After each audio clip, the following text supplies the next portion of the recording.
Salam, kita kembali bersama-sama dalam pertemuan uh, penjelasan tentang kristologis. Ya, terutama hari ini kita akan melihat tentang keadaan Kristus pada uh, pra inkarnasi. Ya, jadi itu sebelum kedatangan Yesus di bumi. Jadi Yesus berinkarnasi. Sebelum itu mungkin ada pertanyaan yang sering muncul atau berkembang baik di antara masyarakat maupun pertanyaan-pertanyaan yang muncul dari kalangan Kristen itu sendiri. Di mana Yesus ketika atau sebelum dia berinkarnasi? Kemarin kita sudah singgung sedikit bagian tentang Kristus ini. Seperti saya katakan bahwa kekekalan dan keilahan Kristus tidak dapat dipisahkan. Jelas, ya. Kita tidak dapat mengatakan bahwa Kristus itu ilahi tetapi dia tidak kekal. Ya. Itu nanti akan terjebak bahwa sama dengan pemikiran bahwa Kristus diberikan kodrat kealahan ketika dia dibaptis. Kemudian nanti setelah disalibkan, kodrat keilahiannya itu pergi meninggalkan dia. Konsep seperti ini salah, tidak benar. Nah, apakah jati diri Kristus ada ketika dia di bumi saja? Ketika dia hanya berada di bumi, ya. Sesungguhnya Kristus sudah ada dalam kekekalan praeksistensi. Mari kita lihat bagian berikut ini. Kita sudah juga menyinggung kemarin bahwa Perjanjian Lama telah menekankan permulaan Yesus Kristus itu. Kapan dan sampai di mana, ya. Dia sudah ada sejak purbakala. Ini tidak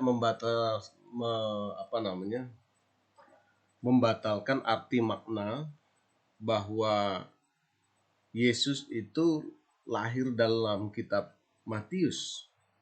Tentu itu oleh karunia Roh Kudus. Ya.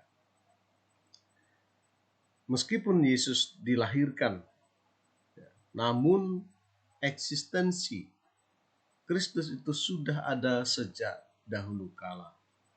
Yesaya 96 kemarin juga kita sudah membaca bahwa istilah Bapa yang kekal tidak menunjuk kepada Bapa tetapi entitas Yesus dalam kekekalan praeksistensi itu. Jadi ada kesamaan sifat antara Yesus dan Bapa bahwa mereka itu adalah kekal. Ya. Jadi tidak dinyatakan ketika Yesus lahir baru dia sebagai Allah, bukan. Ya. Lalu bagaimana perjanjian baru melihat? Dalam Yohanes pasal 1 ayat 1 ada klausa was dalam bahasa Inggris atau hen dalam bahasa Yunani. Dia menekankan keberadaan yang terus-menerus pada waktu lampau sampai kini. Artinya kodrat kealahan Yesus tidak akan pernah pudar, tidak akan pernah luntur, tidak akan pernah hilang kapanpun. Baik sebelum dia lahir maupun sesudah dilahirkan ke dunia oleh Roh Kudus, kemudian setelah dia kembali ke surga. Nah, saudara, dalam ini kita melihat bahwa secara gramatikal bahasa Yunani dapat menjelaskan bahwa keadaan kealahan Yesus itu sudah ada sejak dulu, kini maupun pada masa yang akan datang. Pada Yohanes pasal 8 ayat 58 juga dijelaskan bahwa Yesus mengatakan kepada orang-orang yang hadir bahwa aku ada sebelum Abraham ada. Aku adalah aku. Kemudian Ibrani 1 ayat 8, tahtamu Allah tetap terusnya dan selamanya, menunjuk kepada kekekalan Allah. Nah, yang paling menarik bagi kita juga dalam Kolose 1 ayat 17 dinyatakan, ia ada terlebih dahulu dari segala sesuatu, dan segala sesuatu ada di dalam dia. Menekankan tentang bagaimana keterlibatan Yesus di dalam penciptaan. Jadi ini tidak pernah menjelaskan bahwa Yesus diciptakan dulu, baru diciptakan yang lain-lainnya. Tidak pernah dimaksudkan demikian. Ya, sekalipun ada penyimpangan yang terjadi dalam beberapa pandangan. Nah, dari sisi bukti tidak langsung, dalam Yohanes pasal 3 ayat 13 bahwa Kristus turun dari surga, seperti yang kita sudah lihat kemarin, bahwa asal Kristus itu dari atas, dari surga, yang mengindikasikan bahwa tempat atau asal mula dari Kristus itu adalah surga, bukan di bumi. Kemudian kalau kita merujuk pada karya inkarnasi Kristus pada kekekalan juga, kita dapat melihat bahwa melalui inkarnasi ini, sebelum berinkarnasi maksud saya, bahwa Yesus Kristus menciptakan segala sesuatu. Dia bukan diciptakan, tetapi dia menciptakan segala sesuatu. Nah, dalam arti kata, saya kira kalau kita menurunkan derajat Yesus hanya sebagai manusia, maka itu merendahkan. Karena Alkitab mengatakan bahwa dia menciptakan segala sesuatu. Ya. Karena dia menciptakan segala sesuatu, maka dia siapa kalau dia bukan Tuhan? Nah, saudara, pemikiran ini membantah juga asumsi bahwa kalau Yesus sesungguhnya bahwa manusia, maka banyak hal yang tidak dapat dilakukan oleh manusia. Ya. Selama Yesus hidup, banyak melakukan sesuatu yang di luar kemampuan atau di luar jangkauan manusia. Yesus, kemarin kita sudah singgung bahwa dari sisi cara berpikir, Yesus itu memiliki cara berpikir yang di luar nalar atau kemampuan manusia. Sehingga dia dalam usia muda berdebat dengan ahli Taurat yang fasih dan mengetahui seluk-beluk serta isi dari hukum Taurat, yang juga melakukan kajian terhadap hukum Taurat bukan hanya pada hari berdebat dengan Yesus, tetapi sepanjang hidup mereka melakukan kajian-kajian tafsir atas hukum Taurat tersebut. Namun Yesus mencengangkan semua orang dan memberikan suatu perbantahan dari penjelasan-penjelasan mereka. Nah, di dalam 1 Korintus 8 ayat 6 jelas, apabila ia menciptakan segala sesuatu, maka ia haruslah menjadi pribadi yang kekal. Ya. Nah, atas dasar itulah kita menegaskan bahwa yang pertama, kalau dia menciptakan, tidak mungkin dia hanya ada ketika dia berinkarnasi. Berarti keberadaannya jauh sebelum inkarnasi itu sudah ada. Kalau dia menciptakan, dan kalau dia adalah pencipta, maka dia harus ada sejak kekekalan itu. Jangan sampai kita melihat bahwa Yesus sebagai manusia, ya, dan tidak dianggap sebagai Allah. Maka pertanyaannya, bagaimana ayat ini dijelaskan ketika Yesus menciptakan? Ketika Yohanes mengatakan segala sesuatu dijadikan oleh Dia. Agaknya sulit untuk menjelaskan itu kecuali kita tetap mengatakan Yesus sudah ada di dalam kekekalan itu. Ya. Nah, untuk itu penjelasan ini memberikan satu gambaran kepada kita bahwa eksistensi Yesus tidak semata-mata ada ketika dia menjelma menjadi manusia. Berikutnya ada satu hal yang menarik di dalam Yohanes pasal 12 ayat 41 itu, ya, kemuliaannya. Kata kemuliaannya dalam konteks ini jelas ditujukan kepada Yesus. Sekalipun dalam pengucapan Yohanes mengutip Yesaya pasal 6, ya. Namun kata itu jelas menunjuk kepada pribadi, yaitu Yesus Kristus. Karena Yahweh adalah kekal, maka Yesus adalah kekal. Demikian pula frase Adonai yang dipakai untuk juga menyebutkan Yesus tersebut. Ya. Dalam Mazmur 22 ayat 46, Kristus mengutip Mazmur 110, demikianlah firman Tuhan kepada Tuanku, dan menerapkan pada dirinya sendiri istilah Adonai.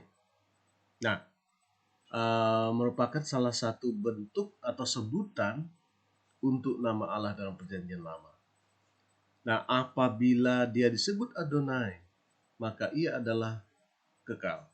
Tidak mungkin Adonai itu tidak kekal. Dan bagaimanapun keberadaan Adonai, keberadaan Yahweh yang dimaksudkan, itu adalah keberadaan satu pribadi yang kekal. Satu pribadi yang tidak secara tiba-tiba hadir di bumi. Tidak. Dia sudah ada di dalam kekekalan tersebut. Penjelasan Teofani adalah penampakan Allah dalam perjanjian, penampakan Kristus dalam perjanjian lama. Karena Kristus belum berinkarnasi, maka cara Kristus menunjukkan diri melalui penampakan. Ya. Salah satu yang jelas juga dalam Kejadian 18. Penjelasannya adalah ini mengacu kepada pribadi dari Trinitas itu. Identifikasi Kristus dengan pemunculan malaikat Tuhan juga sebagai teofani yang dapat dijelaskan sebagai pendemonstrasian Kristus di dalam perjanjian lama. Nah, malaikat Tuhan diakui sebagai ilahi. Kan tidak mungkin, ya, sekali lagi, kita tidak mungkin melihat bahwa malaikat Tuhan itu disebut sebagai ilahi. Yang namanya malaikat tidak akan pernah atau tidak mungkin disebut ilahi. Nah, karena malaikat sendiri itu adalah ciptaan. Kalau malaikat itu ilahi kemudian disembah, maka dia adalah teofaninya atau penampakan Kristus preeksistensi. Perhatikan baik-baik. Malaikat Tuhan dalam peristiwa lain biasanya dibedakan dengan Yahweh. Ya.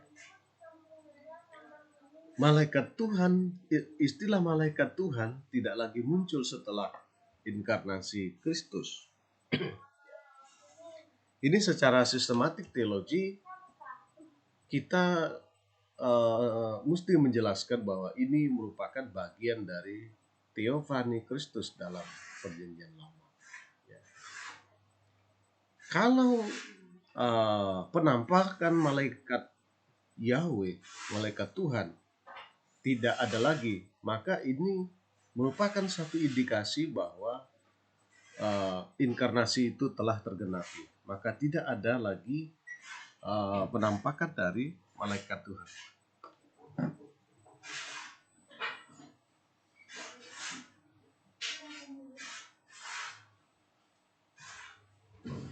Penampakan malaikat Tuhan jelas merupakan satu bentuk dari inkarnasi tersebut. Ya. Oke, berikutnya kita melihat ini yang sangat penting.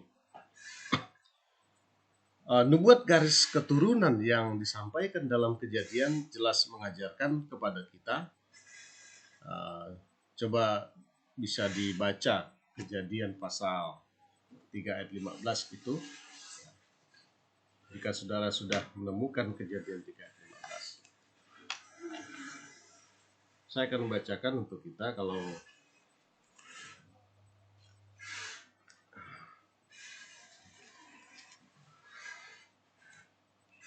Kejadian pasal 3 ayat 15. Demikian dikatakan, aku akan mengadakan permusuhan antara engkau dan perempuan ini, antara keturunanmu dan keturunannya. Keturunannya akan meremukkan kepalamu dan engkau akan meremukkan tumitnya. Ini menjelaskan nubuatan tentang garis keturunan dari manusia yang akan menghancurkan pekerjaan iblis. Ini disebut sebagai proto-evangelium, ya, pernyataan Injil pertama kali. Karena itu merupakan nubuat tentang Kristus. Ya.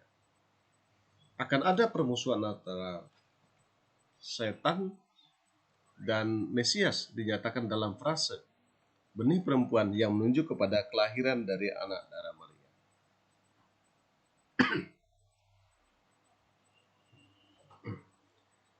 Nah, ada satu istilah tentang keturunan Sem.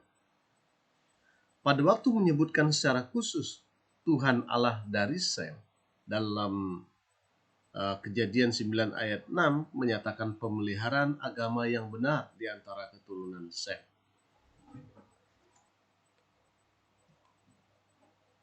Dan garis keturunan Sem pada akhirnya akan membawa berkat pada garis keturunan dua anak yang lainnya, yaitu Nuh. Nuh itu anak Sem. Kemudian secara spesifik nama Tuhan digunakan dalam rangka menunjuk pada wahyunya dan pada institusi untuk penebusan manusia.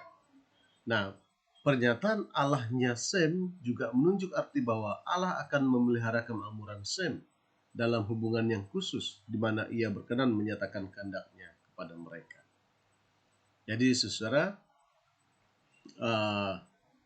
ini merupakan garis keturunan yang disebutkan dalam Kejadian pasal 9 ayat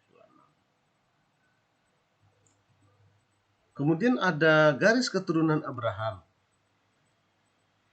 Dalam Kejadian 12 ayat 2, Allah berjanji kepada Abraham, aku akan membuat namamu besar. Pernyataan ini menunjuk bahwa Mesias akan datang dari keturunan Abraham. Nah, kalau Anda membaca mungkin beberapa silsilah di dalam Matius, ya, kita dapat menemukan dalam silsilah itu nama-nama bapak beriman, beberapa itu disebut termasuk Abraham. Karena disebut, maka kita dapat memberikan kepastian bahwa nama-nama itu adalah secara iman memiliki kredibilitas baik, ya, tentu. Nah, demikian pula nama Sem, nama Abraham itu menunjuk kepada garis nubuatan Kristus itu sudah dinubuatkan. Dan ini telah digenapi. Di dalam kamu semua keluarga di bumi akan mendapatkan berkat. Ini sudah digenapi dalam Matius 1 ayat 1, kemudian Galatia pasal 3 ayat 16. Ya. Itu jelas nubuatan tersebut. Nah, mari kita melihat beberapa frase tentang nubuat dari kelahiran Kristus. Kalau kita membaca dalam Mazmur pasal 2 ayat yang ke-7, dikatakan demikian. Aku mau menceritakan tentang ketetapan Tuhan, Ia berkata kepadaku, anakku, engkau telah kuperanakan pada hari ini. Frase ini diselidiki sebagai pernyataan tentang Yesus yang akan dilahirkan itu. Ya. Dari pernyataan ini, pemazmur mengutip atau menyampaikan sesuatu tentang bagaimana Kristus itu akan dilahirkan. Kristus itu akan mengalami kelahiran. Nah, melalui Mazmur ini kita dapat melihat, saya harap Anda dapat mencatat suatu kesimpulan di sini, ya mungkin bisa dicatat di diktat saudara masing-masing ya, bahwa Yesus akan disebut anak yang akan dilahir, ya secara Mazmur. Nah, demikian kita melihat bahwa jauh sebelum kelahiran Kristus, pemazmur sudah memberikan satu nubuatan yang digenapi pada zaman Yesus itu. Coba kita maju sedikit untuk melihat pada Yesaya pasal 7 ayat 14. Dikatakan demikian, sebab itu Tuhan sendirilah yang akan memberikan kepadamu suatu pertanda. Sesungguhnya seorang perempuan muda mengandung dan akan melahirkan seorang anak laki-laki, dan ia akan menamakan dia Immanuel. Nah, dalam Yesaya pasal 7 ayat 14 ini, saya harap saudara juga menandai atau mencatat. Ini menjelaskan tentang Yesus sebagai Immanuel itu. Yang pertama Immanuel, yang kedua Yesus dilahirkan dari seorang perempuan, ya. Jadi Yesus dilahirkan secara roh melalui Maria tersebut. Nah, kita melihat dalam pasal 11 ayat yang pertama.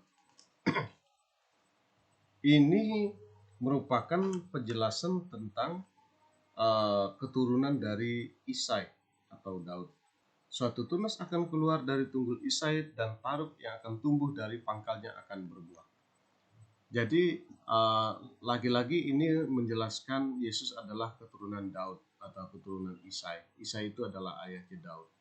Nah, kalau dia keturunan Daud, maka entitas Yesus adalah keturunan dari raja, seorang raja yang bukan raja yang sembarang, tapi raja yang sangat terkenal di kalangan Israel maupun di kalangan di seluruh dunia.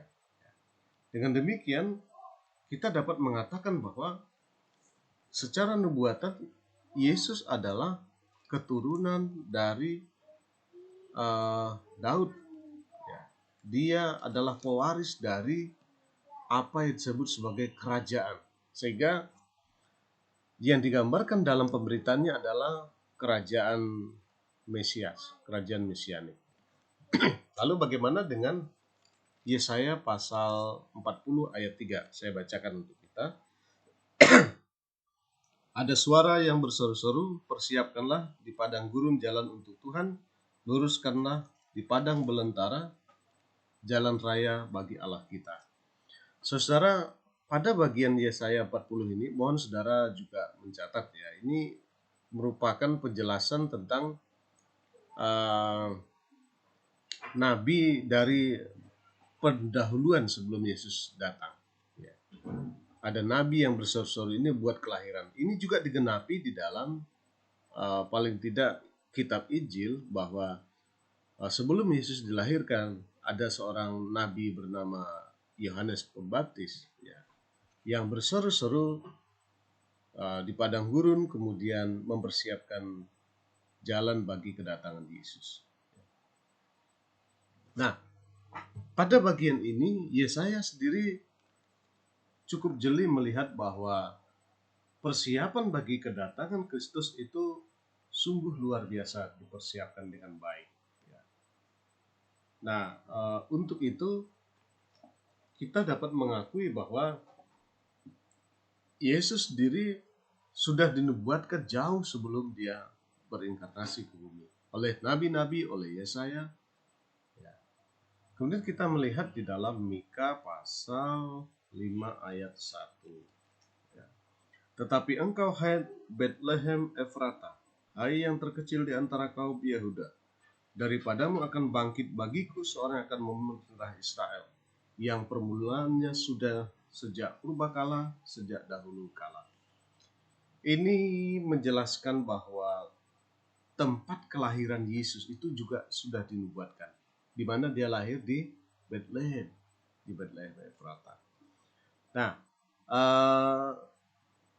dari banyak nubuatan ini, itu juga terpenuhi pada kelahiran Yesus tersebut.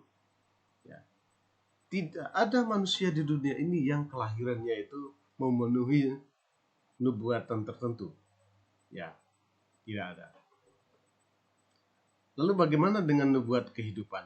Saya kira nubuat tentang kelahiran dapat banyak kita temukan juga dalam kitab Injil yang kita bisa korelasikan dengan mungkin kitab-kitab perjanjian lama.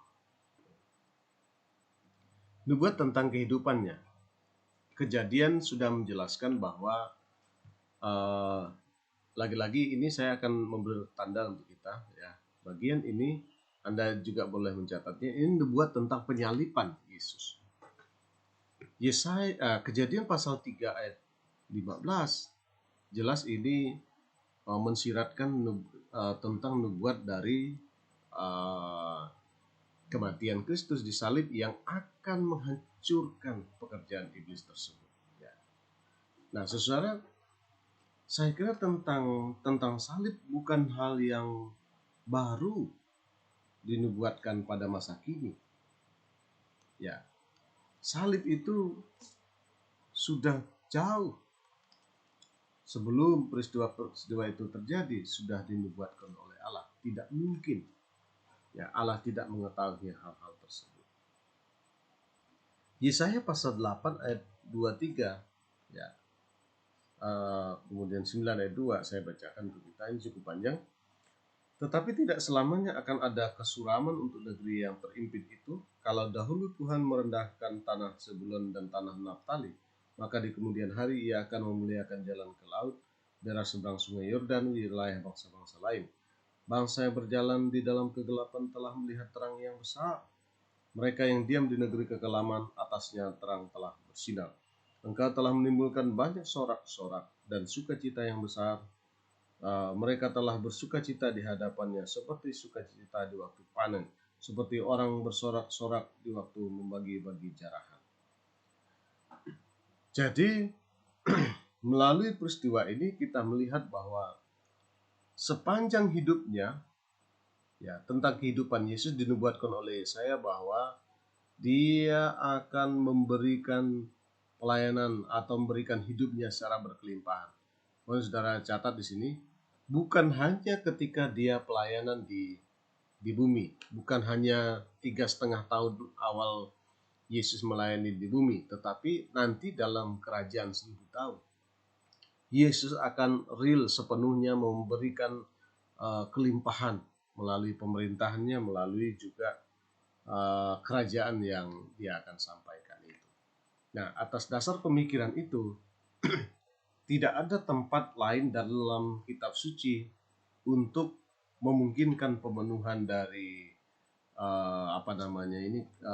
pemerintahan mesianik tersebut, kecuali kita harus melihat bahwa kerajaan 1000 tahun itu akan terpenuhi pada pengharapan pada masa yang akan datang.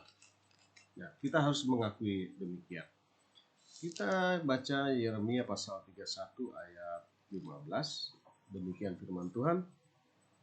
Dengar, di Rama terdengar ratapan tangisan yang pahit pedih.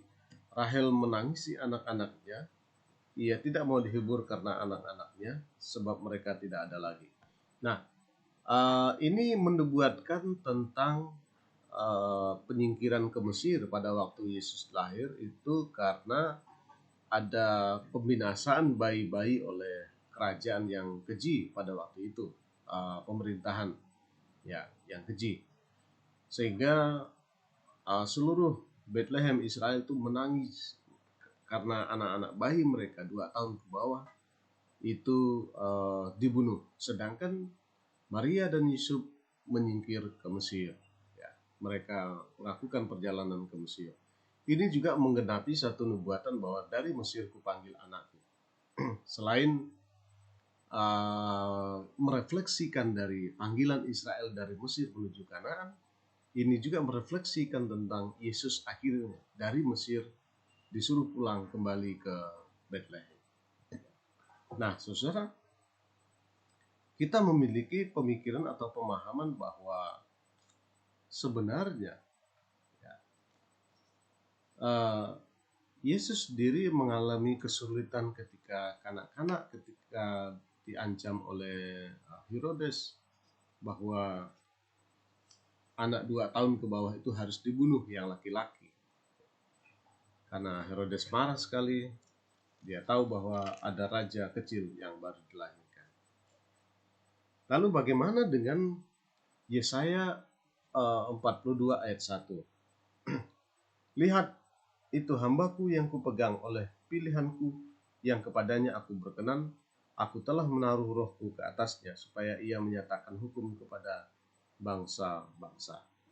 Nah, bagian Yesaya ini, saudara bisa mencatat, ini tentang bagaimana pada akhirnya dalam pemerintahan itu Yesus akan dikatakan situ ya, menyatakan hukum kepada bangsa-bangsa. Saya katakan di dalam beberapa tulisan juga, dalam beberapa pengajaran saya sampaikan bahwa dalam kerajaan 1000 tahun Yesus akan memberikan pemerintahan yang adil, bahkan memberikan hukum yang ditetapkan menjadi hukum bagi kerajaan 1000 tahun. Secara khusus itu adalah implementasi dari hukum Taurat itu. Itu yang akan dijalankan oleh manusia pada kerajaan 1000 tahun. Nah, ini menegaskan kepada kita bahwa kerajaan 1000 tahun merupakan tempat di mana kita melihat rencana-rencana Allah itu pasti digenapi di sana.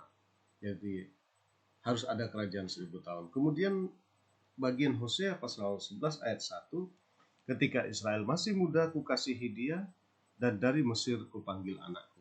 Ya, ini bagian dari kepulangan Yesus ke Mesir. Ya, kalau bagian Yeremia tadi menjelaskan bagaimana akhirnya penyiksaan oleh Herodes yang menyebabkan Yesus menyingkir ke Mesir, dan Hosea menjelaskan bagaimana akhirnya dipanggil dari Mesir kemudian pulang ke Bethlehem. Nah, kemudian nubuat tentang kematian Yesus. Ini adalah bagian yang juga mengerikan dalam perjalanan Yesus. Ini di dalam Mazmur pasal 22, penderitaan Kristus, di mana Daud menggunakan banyak ekspresi atau ungkapan puisi untuk menggambarkan secara gamblang tentang intensitas dari penderitaan Kristus tersebut. Perhatikan pada ayat 2. Ya, ini menubuatkan bagaimana Kristus berseru di kayu salib. Saya harap Anda bisa membuka Alkitab dan membacanya. Ya. Pada mana Yesus menanggung dosa dunia secara hukum, yang seharusnya dipikul masing-masing, dan dalam konteks ini Yesus memikul dosa dunia. Ini pekerjaan yang berat. Ya, jangankan memikul dosa dunia, memikul air galon juga berat. Bukankah demikian? Dosa dunia yang berat, yang besar, ditanggung, dipikul, kemudian Yesus mengatakan dosamu sudah diampuni. Ayat 7, orang banyak mengolok-olokkan dia. Ada banyak yang mengolokkan ketika ada yang berkata, jika engkau anak Allah, selamatkanlah dirimu dan selamatkan kami. Khususnya penyamun-penyamun yang di sisi itu yang mengolok-olokkan Yesus. Ayat 8 juga mengejek-ejekan. Ya. Sama seperti pengawal-pengawal yang menjaga Yesus, yang berkata, jika dia anak Allah, biarlah dia turun dari salib itu. Ya, itu olok-olokan. Ayat 16 menubuatkan paku di tangan Yesus. Kita melihat simulasi dari kematian Yesus. Ya, barangkali Anda pernah menonton film The Passion of Christ. Ya, itu menjelaskan penderitaan penyiksaan Yesus dalam film itu dipaku. Ya, jadi bukan di telapak tangan. Kalau di telapak tangan itu mungkin putus. Ya, ketika disalibkan ini lepas. Tetapi kalau Yesus disalibkan di tangan, ya di bagian tulang ini, ya antara tulang, maka itu perihnya itu menyakitkan. Selain robek, kemudian juga akan perih mengenai tulang di sini, bagian sini. Itu akan menyakitkan. Jangan dibayangkan, itu sangat berat. Jadi, tetapi dosa kita yang dipikulnya. Ayat 16 menubuatkan paku di tangan itu. Ya.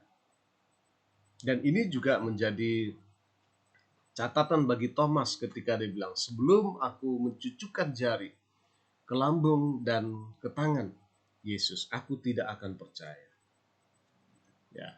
Tapi seketika Yesus hadir di situ dan berkata kepada Thomas, lihatlah tanganku dan lambung. Dan Thomas tidak berkata apa-apa lagi, tidak bisa berkata apa-apa. Ya. Ayat 17 dalam Mazmur ini menjelaskan tidak ada kata, tidak ada satu tulang Kristus yang dipatahkan. Memang menurut prediksi bahwa kematian Kristus itu karena Kristus, bukan prediksi ini ya, kata Alkitab. Kematian Kristus itu karena Yesus menyerahkan nyawanya. Jadi apakah Yesus seperti kehabisan darah, kehabisan tenaga? Saya pikir tidak. Ya. Memang orang pada zaman dulu memiliki fisik yang pasti kuat. Dua penyamun yang di sisi Yesus itu dipatahkan tulang. Mengapa tulang dipatahkan? Kalau tulang dipatahkan, ini akan menjadikan cedera atau fraktur yang berat yang menyebabkan kematian lebih cepat. Ya. Demikian pula kalau kita melihat tentang penyamun yang di sebelah kiri kanan tersebut, maka yang kita pikirkan adalah penyamun ini sampai jam 3 itu belum mengalami kematian. Ya. Dan Yesus sendiri sudah berkata kepada Bapa, ke dalam tanganku kuserahkan nyawaku. Akhirnya Yesus mengakhiri penderitaan salib itu. Ya, kemudian seorang yang megang tombak menombak pada bagian lambung, kemudian air dan darah mengalir. Ya. Tetapi dua penyamun pada akhirnya harus dipatahkan kaki kemudian supaya mereka habis tenaga, habis kekuatan, habis darah, dan mengalami memar yang berat, akhirnya mati. Ya. Nah, saudara, ini adalah penderitaan yang sangat berat. Ya. Ayat 19 membuatkan serdadu yang membuang undi atas jubah Yesus. Mereka mengundi jubah Yesus karena itu adalah jubah Herodes yang maha indah. Ayat 25 dibuat tentang doa Kristus kepada Bapa tentang kematiannya. Ya. Ada beberapa hal yang dijelaskan. Yesus juga mengampuni orang yang bersalah pada waktu itu dan berkata, ampun mereka sebab mereka tidak tahu apa yang mereka perbuat. Ya. Kemudian Yesus berkata kepada Yohanes dan kepada Maria bahwa ini anakmu, ini ibumu. Ini juga menjelaskan bahwa Yesus sendiri tidak harus memiliki keibuan secara duniawi, tetapi orang-orang percaya merupakan ibu dari Yesus itu sendiri. Ya, Yesaya 52 dan 53 menggambarkan penderitaan. Ini cukup berat sekali. Ya, ayat 14 nubuat tentang akibat penyiksaan yang hebat. Seperti yang kita katakan bahwa penyiksaan ini akan menyebabkan kematian yang lebih cepat. Kemudian Yesaya 53 ayat 5 menubuatkan tentang penyesahan dan kematian karena kekejaman. Kemudian ayat 7 membuat tentang menggambarkan Yesus seperti domba yang diam dan taat menuju tempat kematian atau pembantai. Luar biasa tentang nubuat kematian dari Yesus itu. Beberapa ayat menggambarkan kemenangan, ya. Seperti Kejadian 3 ayat 15 tadi, nubuat tentang kemenangan. Artinya Yesus memiliki kemenangan atas iblis yang menyesatkan manusia dalam kutuk dosa. Mazmur 16:10 Daud menggambarkan tentang pengharapan kebangkitan orang benar yang dinyatakan oleh Rasul Petrus, ya. Dan banyak bagian lain. Baik, saudara. Satu lagi, ya. Ini nubuat tentang pemerintahannya dalam kerajaan 1000 tahun. Bagian ini yang terakhir. Dalam perjanjian lama, 2 Samuel 7 ayat 16 menjelaskan Tuhan menjanjikan kerajaan kekal bagi Daud dan keturunannya. Ini nanti akan terpenuhi dalam kerajaan 1000 tahun. Sama dengan Mazmur 2, nubuat tentang pelantikan raja. Kemudian ada juga tentang Mazmur 24 ini, tentang raja kemuliaan itu Yesus. Kemudian Yesaya 9 ayat 67 menubuatkan pemerintahan Mesias yang penuh kedamaian dan kesejahteraan. Yesaya 11 menubuat tentang kedaulatan Mesias dalam kerajaan yang menjamin semua ciptaan itu hidup harmonis, ya. Yesaya 24 menubuat tentang kerajaan yang diliputi kemuliaan Tuhan. Yesaya 35 nubuat tentang sukacita yang meliputi kerajaan Mesias. Kemudian Daniel nubuat tentang Yesus sebagai raja yang memiliki kekuasaan dan kemuliaan. Yang terakhir Zakaria 14 nubuat tentang kemenangan Kristus setelah kemenangan Kristus, ya, setelah masa tribulasi. Jadi kalau nanti kita belajar eskatologi, kita akan melihat bagaimana Kristus juga menang atas iblis. Kemudian Yesus mendirikan kerajaan 1000 tahun. Nah, saudara,